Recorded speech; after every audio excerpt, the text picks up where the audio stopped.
Natural Habitat Adventures Daily Dose of Nature. I'm your host, Brooke Mitchell, and today's webinar is Artistic Wildlife Photography Part 2, Crafting Creative Images, presented by NatHab Expedition Leader and Pro Photographer Danielle Carstens. Thank you so much for being here today, Danielle. Over to you.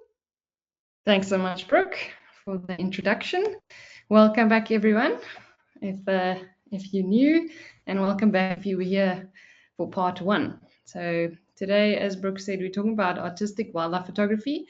My first webinar on this was in December, and I thought I was going to be able to fit everything that I wanted to say into one webinar, and I couldn't because there's so much to say. So hence part 2 came into existence. You can watch part 1 on the Daily Dose of Nature webinar YouTube channel, like Brooke mentioned. So let's get straight into it. For those of you who don't know me, my name is Danielle Carstens. I'm a South African. That's also where I'm based. I'm a professional wildlife photographer and instructor, and I joined NatHab in 2023. I studied physical therapy, and I also did a professional photography course through the New York Institute of Photography. I've been full-time photo guiding since 2019, and I lived in Botswana for 5 years. Absolutely loved it. Botswana became like my own country. I absolutely became part of the country and really enjoyed working daily with wildlife over there. And then other interests are canines in anti-poaching and conservation effort using dogs. I'm really passionate about that, and I love swimming, water sports, dogs, and I'm happiest when I'm wild camping out in the bush, as we call it. I grew up in the bush, exposed to the wilderness, or the bush as we call it in Africa, from a young age, and I think that's what really formed my idea of conservation. And I mentioned this in my previous webinar. I feel like we are visitors in wildlife's world, and we're not there to exploit it. We're there as a privilege, and that sort of forms my. So photography is, I mean, you can take images for field guides, to put in a field guide book, and you can take images. That's what generally we're aiming for as photographers. And the way to do that is get about the light conditions for these creative techniques, the camera settings that are necessary, and as well as a few editing tips for the different techniques. Last time in the first webinar, I spoke about high key and low key photography. And in this webinar, I'll be talking about silhouettes and slow shutter techniques, which is a beautiful alliteration which happened by itself. Right, so let's jump to silhouettes. Everyone loves a silhouette. Silhouettes is when the subject appears as a dark shape against a bright background with little or no detail in the subject. That's important. The effect is typically achieved by backlighting the subject, and you're exposing for the bright background, not for the dark subject. That's also really important. In the high key webinar, I spoke about high key photography.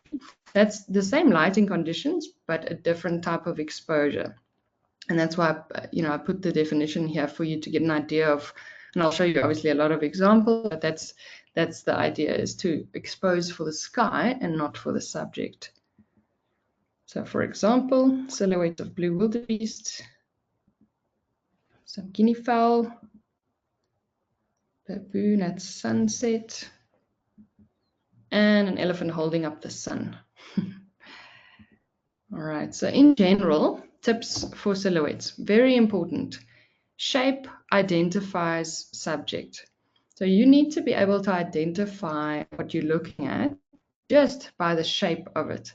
And that's why it's important to make sure that the identification features, as I call them, are visible. So for example, an elephant's trunk has to be visible on a silhouette for you to know it's an elephant. Otherwise, it's just a dark blob.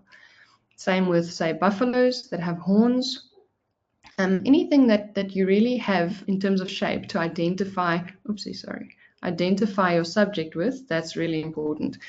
Then it's also important to avoid overlapping subjects. So these giraffe on the left are overlapping, but not so much that you're not able to identify the two or separate the two. It's very important to apply patience here. So you'll find, for example, a herd of elephants, and I use elephants a lot because they make great silhouettes. They muddle around and they're very a tight-knit family. So they're always close to each other. But every now and again, one will wander off, and that's when you get your silhouette, or a little one will run away from its mother, and that's when you get your silhouette. And then low angles are often good when the subject is against the sky. If you drop your angle yourself, then the subject suddenly pops up against the sky, and the horizon drops lower, and therefore the silhouette stands out against the sky. So if you're aiming at the sun, also really important to note that your exposure will change dramatically when you're aiming at the sun. So if the sun is very strong, bright light, then you exclude it. Well, that's what I do generally. If the sun is really weak, then I include it. For example, the photo on the left, the sun was just about to set and it was weak enough to not throw the exposure off of the silhouette image completely. And then be very careful of dark parts in your subject merging with the dark background. For example, the giraffe on the left, his legs are slightly disappearing in the dark background there in the bush, but still okay to identify, but be aware of that. Ideally, he should have kicked up some dust to separate it, but that's wildlife and that's how it goes. And then negative space works very well, leaving quite a lot of space around the subject works very well, and black and white works for silhouettes. I tend to not turn my sunset photos into black and white because it's usually beautiful oranges that you get, but it does sometimes lend itself to black and white. So that's what I mean by merging, dark bits merging into the background. So if you don't have solid sky or solid bright background behind the subject, then be very careful that it doesn't chop off those nose, for example. That's another example of overlapping that doesn't quite work. The one on the right looks beautiful and you know exactly what it is, but the two on the left are overlapping, and that's not ideal for a powerful silhouette. Then the light conditions necessary for silhouettes. You do need the appropriate lighting. Sunrise and sunset is best. Doesn't have to be sunrise and sunset, but it makes for beautiful silhouettes. Solid and uniform lighting, no dappled light on your subject. You want a completely shaded or dark subject and a bright background. Subject separation from background is very important. And then the background has to be lighter than the subject. So I mentioned earlier that you need backlighting. It doesn't have to be that the light source is behind the subject, literally. As long as the background is lighter than your subject, then you're good. So for example, sky, water, sand, white sand, haze, like dust and mist, that works really well. I'll show you examples. For example, the sky. The light source is definitely not behind the giraffe here. The sun had set a long time ago. It's blue hour, and the giraffe is walking across this ridge, and the sky is much brighter than the giraffe. That's why it showed up. And I did nothing in camera, nothing special. We'll talk about settings. But it's just because the sky was bright that the giraffe showed up as a beautiful silhouette. Then dust haze. Actually, behind these wildebeest is a really, really dark, rocky outcrop. And if the dust wasn't there, backlit, then these wildebeest would have disappeared into the dark background completely. But they decided to run around like crazy and kick up dust, which we were all very grateful for because they did it in the perfect setting. But the dust separated them, and immediately being brighter than them caused them to result in silhouettes. And then mist fog really helps also to separate your subject from the background. Again, if the mist wasn't here, then that egret would have disappeared into was it a heron? One of the two would have disappeared into the dark background. Then water. This was well after sunset. And literally the only way we saw this rhino was the silhouette of the horns. And then we knew there was a rhino, but it was too dark to actually see the rhino's body. So it was a perfect silhouette opportunity with the bright water reflecting the sky and then the rhino shape, the iconic horns visible. Now, camera settings, the good news is that it's not too complicated for silhouettes. The last webinar, high key and low key, can get quite complicated, but silhouettes are actually really easy to capture. You can be on any mode, aperture, shutter, manual mode. The important thing is your metering mode. So I am on evaluative metering, also called matrix, ESP, or multi, depending on the brand that you use. And that means that the camera, in a nutshell, the camera takes into account the whole scene's light. So it looks at the whole scene, how many darks, how many light bits, and it gives you an average. And that's why silhouettes work well with evaluative, is because it sees all this bright sky and it compensates for that by making the image darker, and then your subject goes much darker and turns into a silhouette. I'm not a fan of spot metering. Some of you might know that already. And especially not for silhouettes, because spot metering, you can't focus on the animal. You have to focus on the sky to meter off the sky. I know there's cameras that you can separate your focus and your metering, but most cameras join the focus point to the light metering point.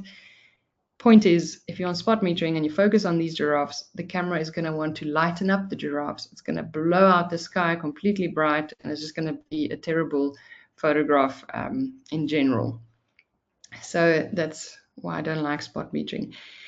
Autofocus with backlighting, it really might struggle, especially if you are using a mirrorless camera. The mirrorless cameras, as much as I love them, are not great with backlighting for now. Depends obviously also on the lens that you use, but generally they tend to hunt for focus. So use contrast, a point where there's contrast, for example, on the border where the giraffe meets the sky. That is the best spot to try and focus on. Or switch to a cluster of focus points, not just a single point if you are using a single point focus. And if all else fails, just switch to manual focus. You'll get to know your camera and your lens, and you'll get to know how it performs in strong backlight situations. And you'll eventually know, actually, I'm going to switch to manual from the get-go. I'm not even going to try and focus because I know my camera. So that's a good way of thinking of it. Just practice, and then you'll see what your camera is capable of or not. In terms of exposure compensation, you can use it to tweak your exposure, but generally it's not necessary. As I explained, if you're on evaluative metering and the camera sees the whole scene as bright, or most of the scene as bright, it will immediately make it a little bit darker to compensate, and your silhouettes will come out perfectly. If you need to, you can still tweak your exposure compensation a little bit, looking at the results. Now, shutter aperture ISO, there's no hard and fast rule here. Generally, because you are photographing into the sun or into a bright area, your shutter speed will generally be high, above 1000 at least. Your aperture will be average, f8, and your ISO will be fairly low because you are facing a bright scene. However, until the sun dips below the horizon, that changes your settings very quickly, and then you have to be quick. Your shutter speed suddenly goes lower, or has to go low if you're in control of it. Your aperture has to open wide up, and your ISO shoots up high, just because suddenly your light source is gone and the brightness decreases very suddenly. So be aware and be ready when you are photographing a sunset scene to quickly change your settings to let in more light when the sun dips below the horizon. Then in terms of editing, there's really no recipe. I always say that with editing, it's up to you what you like to do and what you don't like to do. I like natural editing. This is my general workflow for editing. Silhouettes don't necessarily need a specific or a different editing workflow to other photographs. The most important part comes in the last few steps. So I have a pre-recorded the editing, because with technology, as we've seen, it's not always a guarantee that screen sharing and live editing works that well. So I have a little video. Now for a silhouette edit. And as I mentioned, if you photograph the silhouette correctly in camera, there's really not a lot that you have to do in post-processing. This is my raw straight out of camera. So I'm very happy with it as it is, and I'll make a few tweaks here and there, but nothing too drastic. Firstly, a crop. I am happy with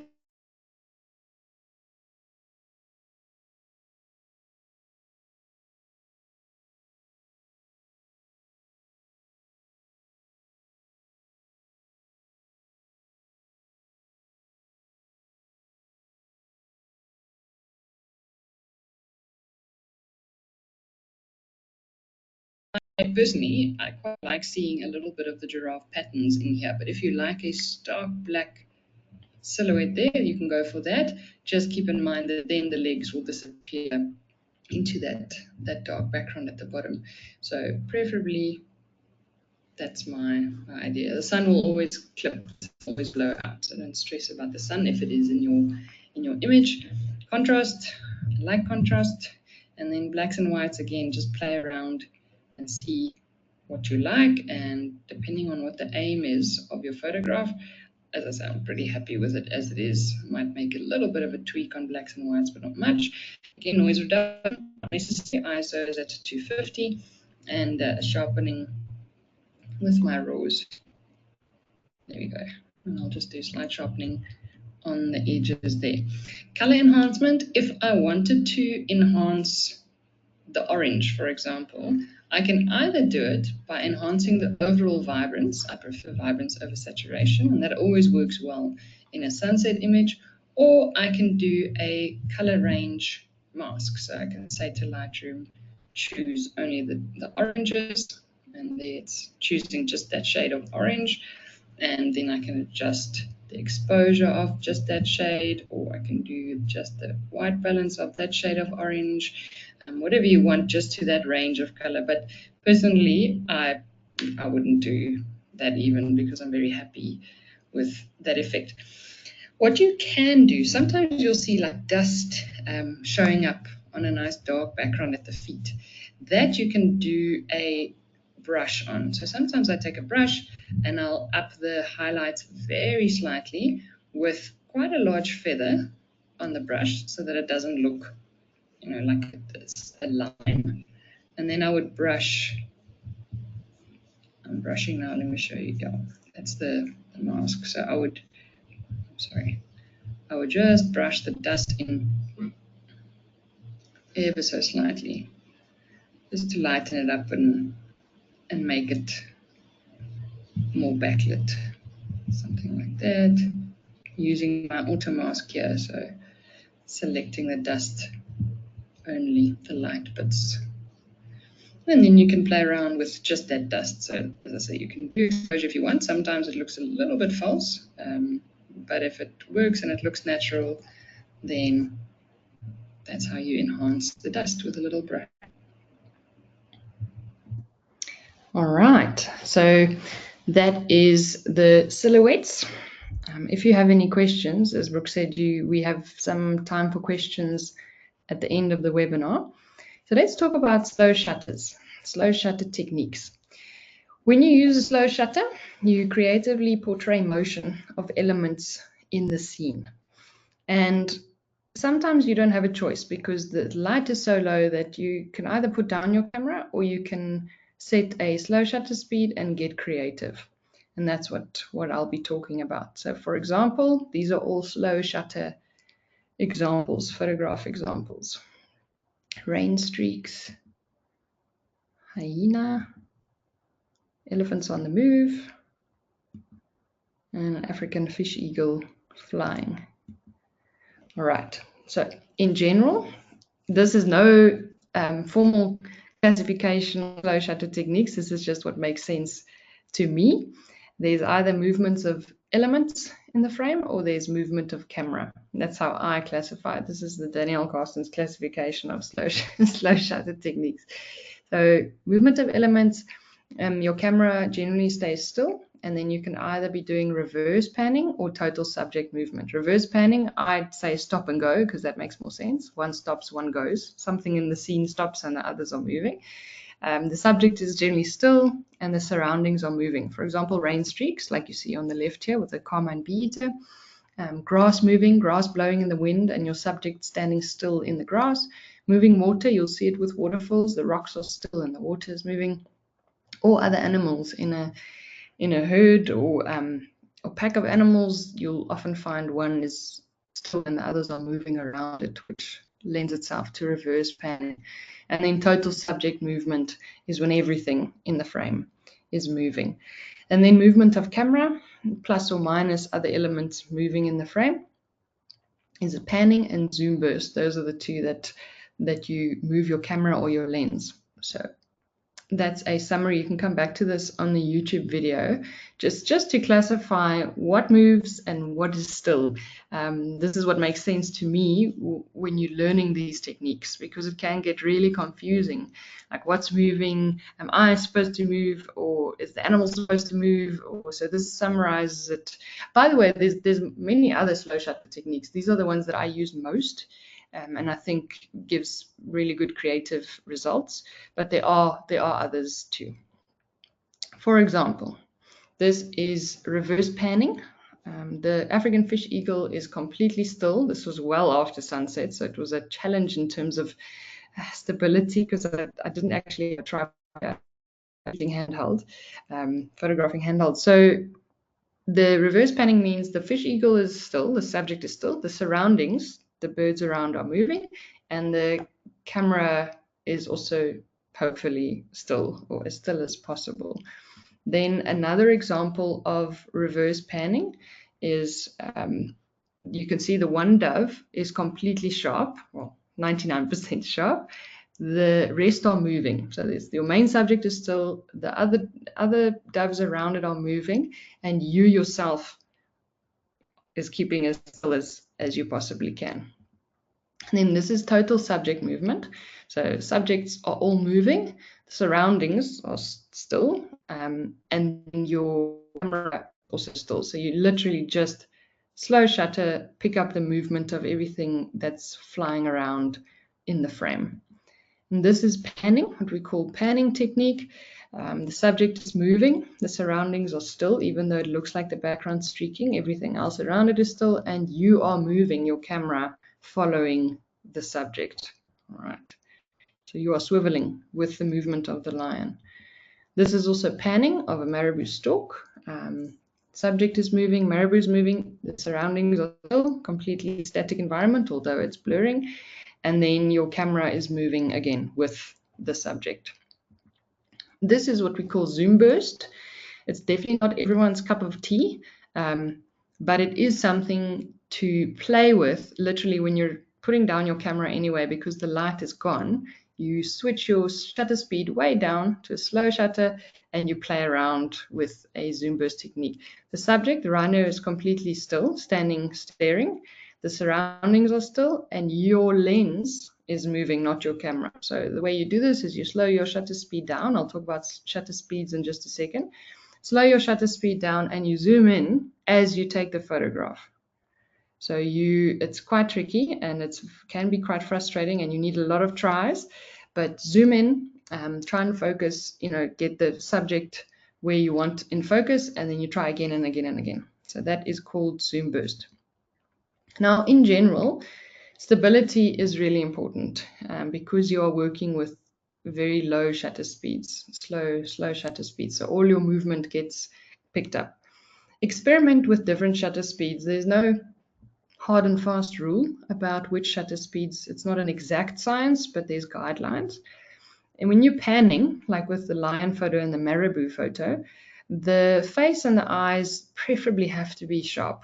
Preferably the eyes, otherwise the face, something should be sharp in the image. I guess you have creative license to do what you want, but generally your eye needs to find something that is sharp when you are viewing the image. Practice on non-wildlife. So I started practicing panning. I stood next to the road and I photographed cars driving past again and again and again for a whole afternoon. And then I went back and practiced again. Kids running around, your pets running around. You can practice on any moving subject, really.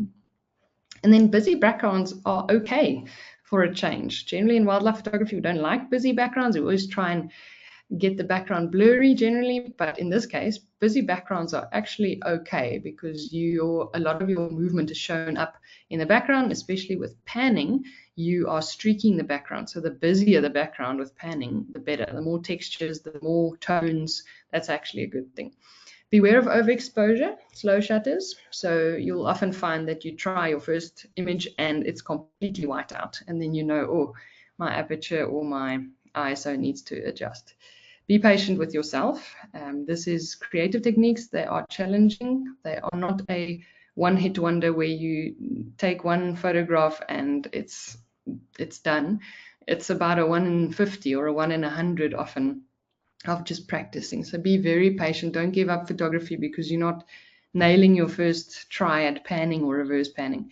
Beware the non-photographer because you will practice this technique for weeks and months, and finally you will get the perfect image and you will show it very proudly to your non-photography friends, and they will ask you, why is it so blurry? So make sure that you don't take criticism or an opinion from a non-photographer when it comes to these techniques. I've learned that the hard way. And then it's basically a when all else fails technique, meaning if you're at the end of the day or really early in the day, in Africa at least, and your ISO is at 20,000, then shutter is as low as it can go for a sharp image, then switch it. Go low on your ISO, go low on your shutter and play around, rather than putting your camera down, just get creative and you might end up with a really unique image. The light conditions necessary it needs to be low light because you are working with a lot of light coming in due to the slow shutter speed. If you do decide to do this in bright conditions, you will need to use filters. Generally in Africa here, where I photograph, it's before sunset and before sunrise and after sunset. That's when we tend to pan, when the light has gone. Sunrise, sunset, or gloomy light. So maybe in the Nordic countries, you can pan the whole day long if there's low light where you are. But we have quite strong light for most of the day here. Subject should not be backlit. That's important. You want the subject to be well lit for this, other than silhouettes. You do want your subject to be pretty evenly lit. Then camera settings. You have to be on manual or shutter priority here. Other than silhouettes where you could be on any mode, it's important here because you need to set your shutter speed to a specific value and have it stay there. You can't let your shutter speed fluctuate because that is what creates your slow shutter effect. So you have to be manual and control your shutter speed or shutter priority. I use manual with auto ISO, so I'm still in control of my shutter. You can use full manual if you like, or shutter priority, TV or S. Aperture generally starting off at about f8 because remember, again, it's a lot of light coming in, so generally your aperture number will go a little bit higher, and then you'll tweak. Start at f8 and tweak it up and down. If it's too bright, your result, then you up your f number. If it's too dark, then you can go down on your f number.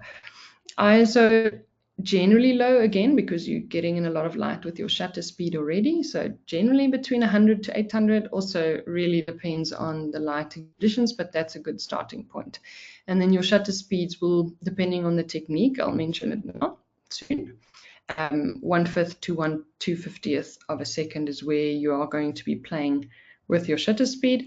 Remember, the faster the subject moving, the faster your shutter speed has to be. That's a good rule of thumb to remember. And then exposure compensation, just to be on the safe side, -1/3 to -1 on your exposure compensation to start off with, because you risk overexposure due to the slow shutter. Then you can tweak from there. So these are just baseline settings and suggestions.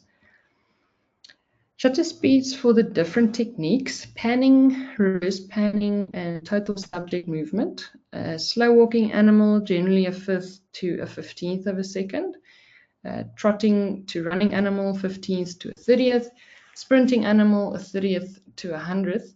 Obviously, if it's a wild dog, it might be a little bit faster because they sprint really fast, or a cheetah. If it's a sprinting tortoise, completely different story. Birds flying, 1/50th of a second to 1/250th of a second in general, depending on the bird type. And then rain streaks like the one on the left, 1/20th to 1/80th is your guideline. Zoom bursts like the rhino effect that you saw earlier, 1/5 to a 10th of a second. So to give you an idea of the photos we've looked at, these were my settings. You'll see the zoom burst 6th, the panning was an 8th, the reverse panning was 13th, the marabou panning, the marabou moves a bit faster, so a 50th of a second. Total subject movement at 20th, and then the rain streaks was at a 60th. Remember, obviously, if it rains harder or faster, it'll change the effect completely. So you'll find sometimes the rain shows up as little spots, and then you leave your shutter open for longer so that the streaks show up more. So yeah, it's all about experimentation and playing. But this just gives you an idea. You'll see the apertures are also fairly high to block out light. For example, the marabou F11 went quite high on the F number there. All right. As for editing, same as before. This is my general workflow, the order that I'll do it in, but I mean, it's not a recipe at all. And again, with the editing, the most important part comes in towards the end there, the last few changes. So I'll show you another recording of 2 edits, the one of the rain streaks and one of panning. I run through it quite quickly. Just to save time, I can spend an hour showing you how to edit these photographs, but I'm just going to give you the general idea of it. So I might go through it a bit faster than I would in real life when I edit, but literally just to show you what you're looking for. Let's have a look at this beautiful carmine bee-eater and the rain streaks. It's a pretty simple edit. It's not really complicated. I'll run through it quickly and you can have a look at it again on the YouTube video. So I'll start with a crop first. I don't want to crop out too much of the background because that is where the rain streaks are visible. So let's do a crop. Then I'll have a look at my white balance. I'm happy with the white balance. I might warm it up just a tad. Then exposure, the whole image is slightly exposed. And you'll see as I'm upping the exposure, the rain streaks disappear because the background goes a bit lighter. But we will deal with that in just a second. Contrast up. And then maybe after I've done some contrast, a little bit of exposure again. Just look at the image and see what it needs. Then my blacks and whites I'm not too strict on. I look at the image again and I see the effect. I do sometimes take it to the clipping point depending on what I want to do with the photograph. But generally I'll just have a look, keep an eye on my Instagram and have a look at the image itself. Noise reduction would be necessary if the ISO was high, which it wasn't. In this case, 250 is okay. And then I would sharpen as I do with all my raws. I would sharpen selectively just the edges of what matters most up to about the middle. Right, now I'd like to make the rain pop out on the background. So I'm going to do a background mask and we'll see if Lightroom gets it right, which it didn't really. So I'll subtract from that mask. I'm not going to do it perfectly because for the sake of time, but I will show you my thought process. Let's subtract with object and I'm going to try and select the bee-eater as the object. So, and we'll see if Lightroom gets it. I'll do that part first. Yeah, did it okay. It's okay. You can still see there's a few overlapping, but you can spend time and do it properly. I'm going to subtract just to demonstrate again. Object, make it a bit smaller, and see if Lightroom picks out the last little bit of the tail, which it did. All right, and then I'll also subtract with a brush, and I'm just going to brush out the stuff here. I'm not being, as I said, I'm not being very specific, but I'm giving you an idea of my thought process. Also, I don't make drastic changes with masking, so generally it's okay if it's not 100% perfect. So that's the background. Now I'll look at the background, take the background mask off, but that's the area that I'll be affecting. I'll take the exposure down, then maybe the blacks down, the shadows down, and then for the rain's sake, I'll bring the whites up and the highlights up, and then I'll also add some contrasts. Literally, again, just seeing what it needs. Now what I'd like to do on the background, I'm still in the mask, is add some texture and some clarity to the background. And then the rain pops out beautifully. Let's have a look at the before and after. So that's before and after.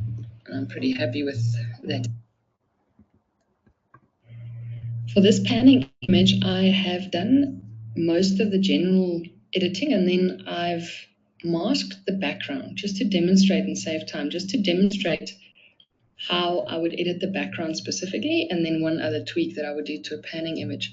So mask your background and then add some clarity and some texture to it. Because it is a streaked background, and that's really what you're going for, is to enhance the streaks. So you'll see a lot of streaking already in camera, that's what it looks like, but the texture and the clarity just really enhance that. You can add some contrast to the background area as well. Then the other mask that I like to do in panning is a face mask. So I would brush just the face of the animal, because often it's very difficult to get the face pin sharp, but you want it as sharp as possible. So in this case, I would just brush the face, also slight texture, slight clarity, and a little bit of sharpening on the face, as well as contrast possibly. Still has to look natural, but that I find helps get the face a little bit sharper than it was out of camera. There we go. And the bottom line is, don't be afraid to try. It is really a challenging few techniques to master, especially the slow shutter one. The silhouettes should be easier, but really just experiment and get out of your comfort zone and get away from the field guide photographs. You know, they do have their place, but the creative images are what we're after. And that is it from my side. Thank you so much, Danielle. That was just as informative as part one. So I feel ready and inspired to open up my Lightroom too. You're so good at doing that. Hey, so everybody, we have time for questions here. So in your control panel, there's a little questions box. Go ahead and throw those in there, and we will take questions until we're through with them. All right. So first here, Danielle, what is your preferred photo editing apps? My preferred app is Lightroom Classic. There is a Lightroom app as well, the web version, but my preferred go-to is Lightroom Classic. I think it does everything that it has to do, everything that a photographer needs. Awesome, fantastic. Yeah, I also agree. I use Lightroom, but there's so many apps out there for sure. Yeah. Let's see here. Could you explain the difference between spot metering and single focus point? Are they the same thing or are they different? Oh, that is such a good question, because that is a huge confusion point, especially Canon's fault, unfortunately, because Canon names their focus point spot as well as their metering spot, whereas Nikon calls it single focus point. So basically, your metering is how the camera measures light or reads light, and your focus is how you focus, how many points basically that the camera uses to acquire focus. So it's two completely different things, and it's a good question, because the spot word can make it very confusing. So spot metering means the camera meters from just a little spot. It reads the light just on like the size of a focus point, basically. And the single or spot focus point means you're focusing using 1 point instead of 8 focus points, for example. So there's a big difference. But that's it. The one is light metering, how the camera determines exposure, and the other one is how the camera gets focus. That is Very helpful. Thank you so much for answering that question. We do have a relatively quiet audience here, so everyone, if you have questions, go ahead and throw them in here. We still have lots of time with Danielle. It's rare that we have a chance to talk to a pro photographer like her. So, this next question, and I'm just going to read it to you. To create a Mhm. silhouette, can you use post processing to lower the exposure setting for the target and raise it for the background? Are there any drawbacks in this method? Also, another good question. That's why I said the lighting conditions have to be pretty specific. But these days, nowadays, with the masking in Lightroom, you can select the subject, like the giraffe I had on the horizon, and then you can decrease the exposure on the giraffe, and you can select the sky and increase the exposure on the sky. However, it has a very artificial look to it if it isn't the lighting conditions in camera. You can immediately see that it's not natural. So often on the border of the animal, the subject, you'll see it because the masking on the animal is not as perfect as in real life, if I can put it that way. So the natural border of the animal is better than the masking border that Lightroom creates, or the shape. And then the lighting conditions, you can't recreate create good light. You have to photograph using good light. So yes, you can, and black and white is probably a little bit more forgiving for that sort of editing.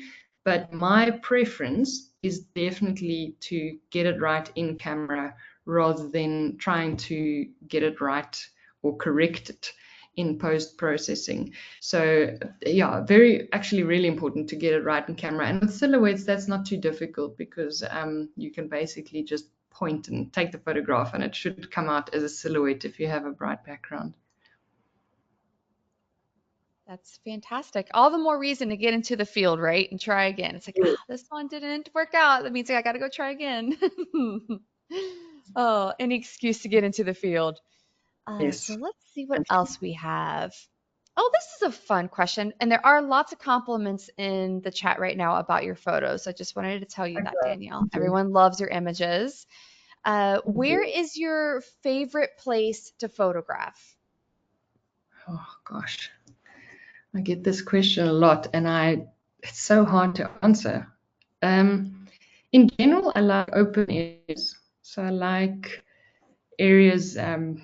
There's a area in the east of Botswana that's it's got dust. It's called the Tule Block area, and it's got dust. It's got open areas. It has dry riverbeds with nice and leafy areas.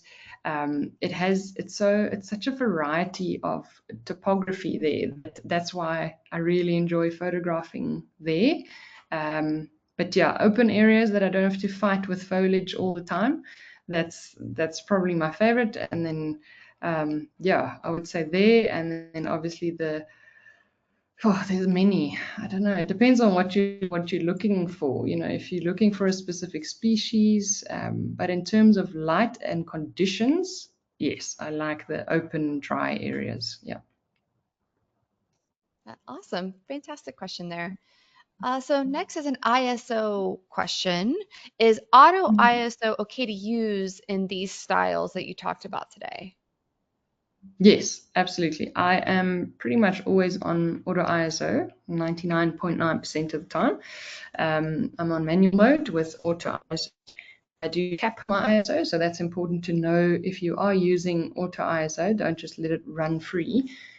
You have to cap it at an ISO, set the maximum to what you know your camera's limit is, and it's not the limit that the store tells you the camera has. It's the limit that you notice on photographs that's acceptable or not in terms of noise. But I completely am a fan of manual with auto ISO, and in the other modes you can also use auto ISO.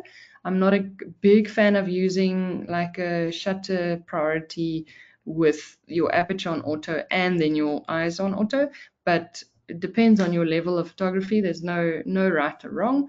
Auto ISO is just fine. Just keep an eye on it.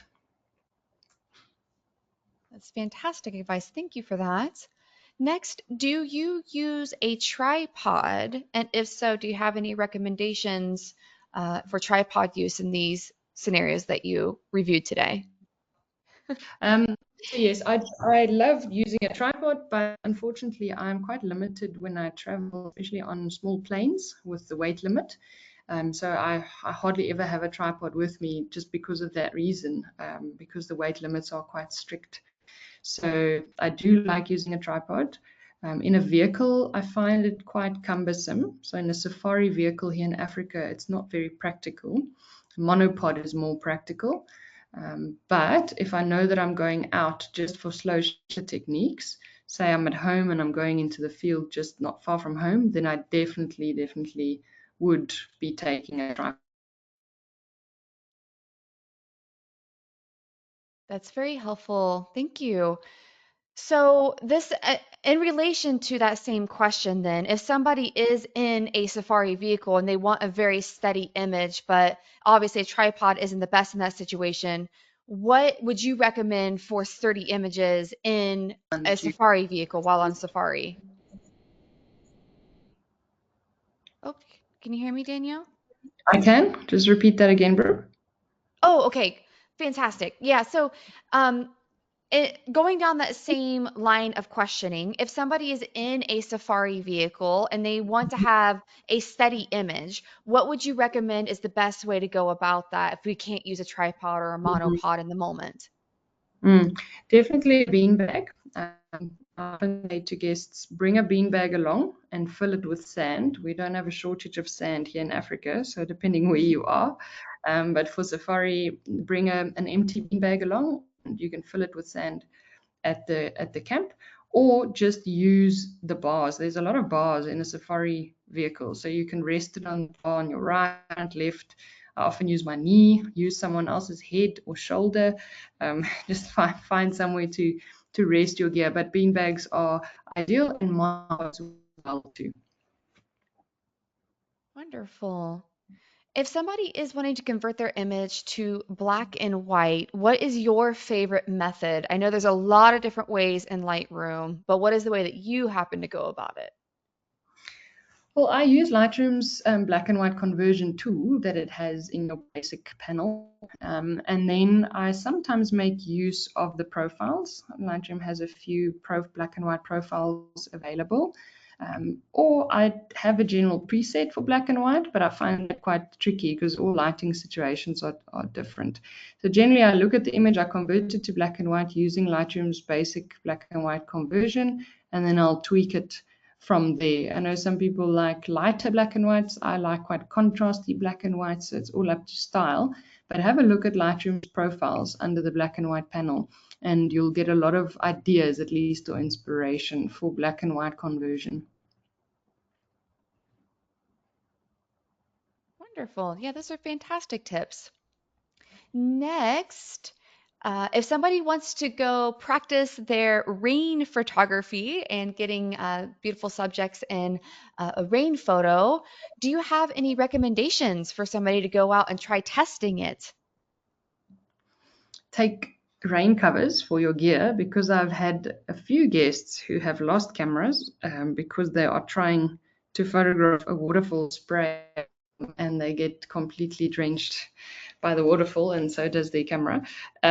So yeah, take rain cover. I always have a rain cover for my camera in my bag, and for yourself, but your camera is the important part. And then obviously try and find cover to photograph the rain. You don't have to stand in the rain when you photograph. Try and find cover, and then try and find a subject. Often in the rain, the birds are just sitting, waiting the rain out. So find something that's static and set that up as your subject, and just keep practicing. During lockdown, I practiced in the garden on garden birds just sitting in the garden during the rainstorm. I even just photographed a succulent to test different shutter speeds for the rain, and yeah, make sure you have a dark background. But the first most important thing is just protect your gear, because you can get so drawn into practicing and settings and all that, before you know it, your gear is completely drenched. So it sounds obvious, but yeah, I had a few people who've suffered under that. That is a fantastic reminder. Yes, proper gear protection is so, so important, even in the bush or in rain, any conditions outside. Yeah, so let's continue on.